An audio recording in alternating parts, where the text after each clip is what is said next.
Umabot sa 1.8% ang inflation sa bansa noong Disyembre. Inflation ang tawag sa pagtaas ng presyo ng mga bilihin at serbisyo.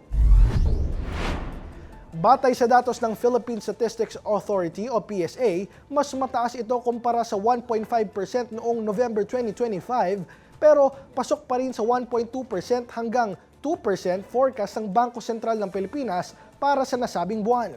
Ayon sa PSA, umabot lamang sa 1.7% ng average inflation ng buong 2025, mas mababa kumpara sa 3.2% noong 2024 at pasok sa 2% hanggang 4% target ng BSP. Pinakamalaking factor na nag-ambag sa pagtaas ng inflation ng pagkain at non-alcoholic beverages na tumaas sa 1.4% noong Disyembre. Tinukoy naman ng PSA ang bagyong Uwan na siyang nagdulot ng pinsala sa mga pananim kaya naapektuhan ang supply ng pagkain nitong Disyembre. Samantala, nananatiling kontrolado umano ang inflation sa bansa kahit ramdam pa rin ng mga mamimili ang mahal ng mga bilihin lalo na sa pagkain.